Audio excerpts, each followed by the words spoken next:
সুপ্রভাত বন্ধুরা, কেমন আছেন সবাই? আমি দীপান্বিতা আমার আরও একটি নতুন ভিডিওতে আপনাদের সবাইকে স্বাগত জানাচ্ছি। আশা করছি আমার এই ভিডিওটি আপনারা যে যেখান থেকে দেখছেন সকলেই ভালো আছেন। আমরাও সকলে খুব ভালো আছি, তবে অতিরিক্ত গরম পড়ায় আমার শরীরটা একটু খারাপ হয়েছে। তো এইদিকে দেখুন, সকালবেলায় আমি বসে পড়েছিলাম কলতলায়, আর আজকে যাইনি জানেন তো। আজকে আমি এই ঠাকুর ঘরেই মানে কিছুটা ওই ঠাকুরের বেদির কাছ থেকে কিছুটা দূরে গিয়েই বসে বসে বাসনগুলো মাজলাম, কারণ ড্রামের মধ্যেও জল নিয়ে নিয়েছিলাম। মানে এটা ঠাকুরেরই কাজে আমার ব্যবহার হয়। তো বসে পিতাম্বরী পাউডার নিলাম আর কিছুটা তেঁতুল নিলাম। ওই পাকা তেঁতুল দিয়ে আমার তামার বাসনগুলো মাজতে আমার একটু সুবিধা হয়, আর খুব সুন্দর পরিষ্কারও হয়ে যায়। আর পিতলের জিনিসগুলো আমার ওই পিতাম্বরী পাউডার দিয়েই পরিষ্কার পরিচ্ছন্ন হয়। তো পরিষ্কার করলাম, আর আপনাদের তো একবার একটু শেয়ার করে দিলাম, কারণ কোনো দিন মানে যখন পুজোয় বসি সেইভাবে শেয়ার করা হয় না। তো আলাদাভাবে ভিডিও করা আছে কিভাবে থালা বাসন আমি পরিষ্কার পরিচ্ছন্ন করি। তো আজকে মনে হলো কিছুটা ক্লিপ একটু তুলে রাখি, তো আপনাদের সঙ্গে শেয়ার করব। তো সকালবেলা উঠেই আগে বাসনপত্র মেজে ধুয়ে নিয়ে তারপরে জায়গাটা আমি পরিষ্কার করলাম, মানে ঠাকুরের ঘরটা মুছে নিলাম। তো মুছে নেওয়ার পর কিছুক্ষণ উবু করে রেখে একটু বসেছিলাম। তারপর খানিকক্ষণ পরে আমি পুজোয় বসলাম। আর আপনারা দেখতে পাবেন আমার ফুলগুলো এত অতিরিক্ত গরম পড়েছে যে ফুলগুলো মানে নেতিয়ে গেছে, মানে সেইভাবে সতেজ তরতাজা যে থাকে সকালবেলা সেটা আর নেই। আর আমার শরীরটাও ইদানিং করে ভীষণ খারাপ হচ্ছে, মানে এত ব্যাক পেন হচ্ছে যে আপনাদের কি বলবো। এক নাগাড়ে একভাবে বসে আমি না পারছি বাবুকে পড়াতে, না পারছি একভাবে পুজো করতে। আর এই সপ্তাহখানেক হলো অতিরিক্ত বাড়ছে, জানি না কেন। তো হয় মাঝে মধ্যেই হয়, কিন্তু এরকম কখনো হয়নি। তো যাই হোক, শরীর খারাপ হলেও আমার ঈশ্বরকে তো আমি সেবা দেওয়া বন্ধ করতে পারি না। তো জানি না কি কারণে হচ্ছে, তবে ডক্টরের কনসাল্ট করেছি। তো এটা মাঝে মধ্যে হয়, তো উনি মেডিসিন দিয়েছেন। তো দেখা যাক কীরকম কি থাকি। তো চলুন এবারে আমি খাবারের প্লেটটা, মানে ঠাকুরকে যে ভোগ নিবেদন করব সেটা আমি রেডি করে নিচ্ছি। তারপরে আমি ফুলগুলো, যেমন আমার পুষ্পপত্রে প্রতিদিন আমি তুলে গুছিয়ে রাখি, তো সেটাই আমি করে নেব। তো চলুন আমি পুজোর থালাটা সাজাতে থাকি। তো তার ফাঁকে আমি একটা কমেন্ট পড়ব। তো গত ভিডিওতে এই কমেন্টটি আমার এসেছিল বিশ্বনাথ বিশ্বাস, ছোট্ট একটি বাচ্চা। তো ক্লাস 6-এ পড়ে সম্ভবত, ও আমাকে জানিয়েছিল। তো আগের ভিডিওতে ও জানিয়েছে যে আন্টি আমার কমেন্টটা কি পছন্দ হয়নি। মানে ওর যেহেতু মনে হচ্ছে, আমার সম্ভবত মনে হচ্ছে ওর কমেন্টটা আমি পড়িনি বলে রাগ হয়েছে। রাগ করো না বেটা, কারণ আমি সবারই কমেন্ট পড়ি, কিন্তু কি বলো তো, একটা ভিডিওর মধ্যে সমস্ত কমেন্ট তো পড়া যায় না। আর আমার ভুলই হয়েছে, তোমার কমেন্টটা আমার কেন মিস্টেক হলো আমি জানি না। তবে তুমি গত ভিডিওতে এই কমেন্টটি করেছিলে, তো আমি দেখেছি। তবে আমি আগের ভিডিওতে তো সমস্ত যে কমেন্টগুলো ছিল সেগুলো পড়ছিলাম। তো এটা গত ভিডিওর যেহেতু কমেন্ট, তাই আমি আর স্টল করে দেখিনি। মানে আর একটা মোবাইল হাতে থাকে, তো সেটা স্টল করে দেখা হয়নি। তো যাই হোক, এটা আমার ভুল। তো তুমি রাগ করো না সোনা, আমি সবারই কমেন্ট পড়ি। তো তোমার কমেন্ট কেন পছন্দ হবে না? তুমি লিখেছো আন্টি পুজোটা খুব খুব সুন্দর হয়েছে, আমার নাম বিশ্বনাথ বিশ্বাস। তো অসংখ্য ধন্যবাদ সোনা তোমাকে। আর তুমি রাগ করো না আন্টির উপর। হয়তো আমি তোমার কমেন্টটা পড়িনি বলেই হয়তো তুমি এরকম ধরনের লিখেছো যে তোমার কমেন্টটা আমার পছন্দ হয়নি। কেন পছন্দ হবে না? তুমি এত সুন্দর কমেন্ট করেছো। আর সবচেয়ে বড় কথা, তোমাদের কমেন্ট আমি যদি নাও পড়ি, আমি কিন্তু প্রতিটা কমেন্টের রিপ্লাই দিই, মানে কমেন্ট সেকশানে গিয়ে। তো তাতে তো রাগ করার কিছু নেই। আর তুমি যেহেতু ছোট, হয়তো সেই কারণেই রাগ করেছো। তবে তুমি আশা করছি আন্টির কথাটা বুঝবে। আর তুমি রাগ করো না, আবারও বললাম। আর তুমি আন্টির অনেক অনেক ভালোবাসা নিও। আর তুমি এখন ছোট, তো বড় হবে, তবে এইভাবে অল্প কিছু কারণে রাগ করবে না। আরও যখন বড় হবে তখন দেখবে অনেক কিছু পরিস্থিতির মুখোমুখি তো হতে হয়। আমি জানি না তোমার কথাটা, মানে আমার এই কথাটা তোমার খারাপ লাগবে কি ভালো লাগবে জানি না। তবে তোমাদের যে দাদাভাই, মানে আমার ছেলেকেও আমি এটা শেখাই যে অল্প কিছু কারণে রাগ করবে না। কারণ হচ্ছে অনেক পরিস্থিতির মুখোমুখি পড়তে হবে, জীবনে চলার পথটা তো ছোট নয়, অনেক বড়।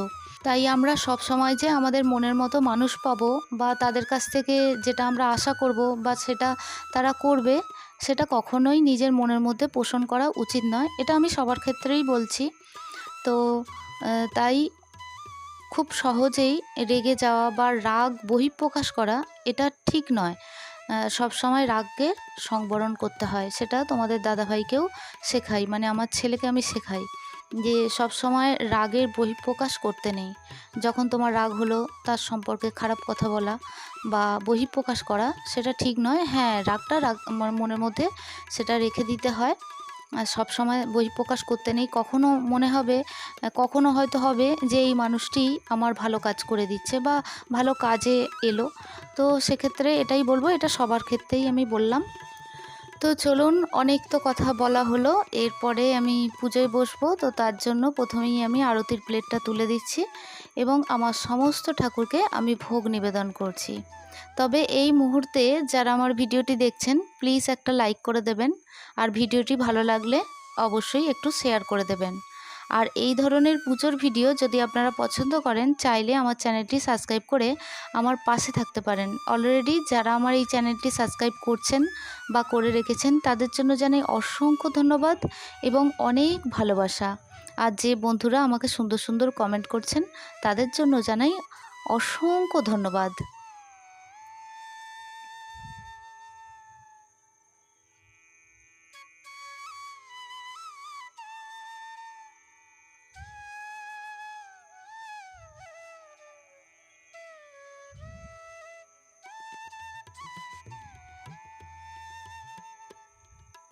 তবে জানেন, এই যে ভিডিওটা আপনাদের কাছে পৌঁছাবে অক্ষয় তৃতীয়ার দিন। তো অক্ষয় তৃতীয়া মানে হলো যার কোনো ক্ষয় নেই, যেটা অক্ষয় হয়ে থাকে। আর এই দিনটা এত শুভ দিন, তো আপনাদের অনেক অনেক শুভেচ্ছা জানাচ্ছি। তো অক্ষয় তৃতীয়ার ভিডিও আসবে, মানে পুজোর ভিডিও অবশ্যই আপনাদের সঙ্গে শেয়ার করব। সেই দিন আমি কিভাবে পুজো করলাম, তো সেই ভিডিও অবশ্যই আমি পরের দিন হবে না, তো তার পরের দিন আমি শেয়ার করব, আপনারা অবশ্যই দেখবেন। আশা করছি ভিডিওটি অনেক যত্ন করে করতে পারবো। তবে এই দিনটি যেন আপনাদের খুব খুব ভালো কাটে। তো চলুন, আমি পুজোয় বসেছি। তো এরপরে আমি আমার আগের ভিডিওতে আমার যে মিষ্টি মিষ্টি বোন কমেন্ট করেছে সেই কমেন্টগুলো পড়ে নেওয়া যাক। প্রথমেই পড়ব আমার মিষ্টি একটি বোন অঙ্কিতা। অঙ্কিতা লিখেছে, আমি এখন অল্প খারাপ আছি, কারণ ছোট্ট বেবি আছে, তাকে খাওয়াতে পারছি না। তবে একটা কথা বলবো অঙ্কিতার উদ্দেশ্যে, তোমার পরিবারের লোকজন যেন তোমার সন্তানকে খুব খুব যত্ন নেয়। আর তুমি যেহেতু মা, তো যেহেতু 3 মাসের বেবি, ওকে ব্রেস্ট ফিডিংটা করাতেই হবে, কারণ না হলে ও 6 মাস বয়স পর্যন্ত তো এটা মানে ম্যান্ডেটারি, মানে করাতেই হবে। তো ওর শরীর এবং হাড় মজবুত হওয়ার ক্ষেত্রে আমাদের ব্রেস্ট ফিডিংটা করাতেই হয় প্রতিটা বাচ্চাকেই। তো তোমার এই জায়গাটায় ভীষণ কষ্ট হবে আমি জানি বোন, তো তুমি একটু কষ্ট করো, মা তো, মাকে কষ্ট করতে হয়, তো একটু কষ্ট করো। আর কি বলবো বলো, আমিও একটা সময় এইরকম কষ্ট পেয়েছি। আমার ছেলে বড় ছিল ঠিকই কথা, কিন্তু অনেক দিন গেছে মুড়ি খেয়ে খেয়েই কাটিয়েছে, রান্নাবান্না বাড়িতে সেইভাবে করতে পারিনি। তো তোমাকে কি বলবো, এই সময় তুমি ভালো থেকো আর আমার অনেক ভালোবাসা নিও।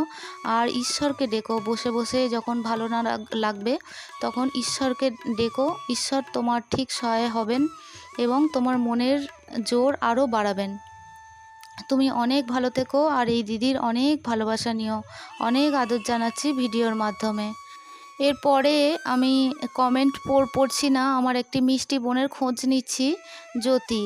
তো জ্যোতি, তুমি কেমন আছো?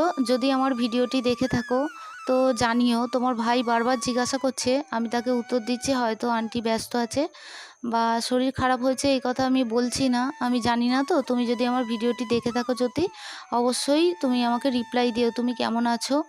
আর দিদিকে জানিও, যেহেতু সামনেই শুভ নববর্ষ গেল, তোমার একটাও আমি কোনো রকম মানে কমেন্ট সেকশানে কমেন্ট পাইনি। তো ভাই বারবার জিজ্ঞাসা করছে, যদি মনে হয় তুমি একটু রিপ্লাই দিও গো, তুমি কেমন আছো। তো এরপরে আমি আমার একটি মিষ্টি বোন মৌমিতা, তো মৌমিতার কমেন্টটি পড়বো। খুব সুন্দর একটি কমেন্ট করেছো তুমি, যে তুমি আমাকে শুভ নববর্ষ জানিয়েছো। দিদিভাই শুভ নববর্ষ, তুমি কেমন আছো, ভাই কেমন আছে এই গরমে, যা গরম পড়েছে দিদিভাই, তোমরা সবাই ভালো থাকবে। একদিন একটা ভিডিওতে তুমি বলেছিলে এই চ্যানেলটি বন্ধ করে দেবে, কিন্তু এখন দেখো তোমাকে কত সবাই কমেন্ট করে, কত সবাই ভালোবাসে। ছোট থেকে বড় হবে দিদিভাই তুমি। হ্যাঁ গো, তুমি ঠিকই বলেছো। আর সব কিছু তোমাদের ভালোবাসাতেই এই জায়গায় আমি আজ পৌঁছেছি। আরও একটা কথা বলবো, জানো এই চ্যানেলটার একটা মানে সমস্যা দেখা গিয়েছিল। এখন আমি সেই সমস্যার কথা বলছি না, সেটা ক্রমশ প্রকাশ্যই থাক। আমি অনেক মানে পরে বলবো, এটা এখন আমি বলছি না। তবে এমনই সমস্যা দেখা গিয়েছিল, সেটা আমার কিছুটা ভুল ছিল, কিছু টেকনিশিয়ান কিছু প্রবলেম ছিল, আমি ঠিক বুঝে উঠতে পারিনি। তবে দীর্ঘদিন ইউটিউবে কাজ করার পর কিছু তো অভিজ্ঞতা সঞ্চয় করেছি। তো কি বলো তো, আমি যেহেতু পুজোর ভিডিও দিই, পুজোর ভিডিও করতে পছন্দ করি, আর মাঝখানে না ভীষণ হতাশ হয়ে পড়েছিলাম। তো তারপরে আমার একটা চ্যানেল নতুন খোলা হয়েছে। তো সেইভাবে সেটাকে যে কন্টিনিউ করতে পারছি তা কিন্তু নয়, মাঝে মধ্যে ছাড়ি একই ভিডিও। কিন্তু এই ভিডিওটা ভেবেছিলাম বন্ধ হয়ে যাবে, কিন্তু না, বন্ধ হয়নি। মোটামুটি দেখলাম যে আমার যে ভুলগুলো ছিল আমি সেগুলো সংশোধন করেছি। সংশোধন করার পর দেখলাম সব কিছু ঠিকঠাক আছে, এবং ইউটিউব থেকে মেলও পাঠানো হলো। তো তারপরে দেখলাম হ্যাঁ, সব কিছু আমার ঠিকঠাক হলো। তো যাই হোক মৌমিতা, তোমাকে অনেক ভালোবাসা জানাচ্ছি, অনেক আদরণীয় দিদিভাইয়ের ভিডিওর মাধ্যমে আবারও অনেক ভালোবাসা জানাচ্ছি।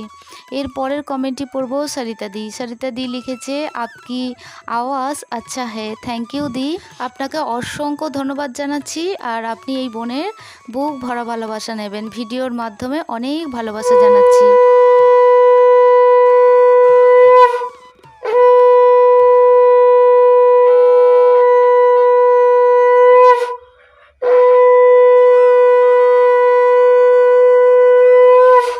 এর পরের কমেন্টগুলি আমি পরবর্তী ভিডিওতে পড়ে নেব। তো আজকের ভিডিওটি এই পর্যন্তই রাখছি। দেখা হচ্ছে আপনাদের সঙ্গে পরবর্তী ভিডিওতে। ততক্ষণের জন্য আপনারা সবাই ভালো থাকবেন, আর ভিডিওটি কেমন লাগলো তা অবশ্যই জানাবেন। টাটা।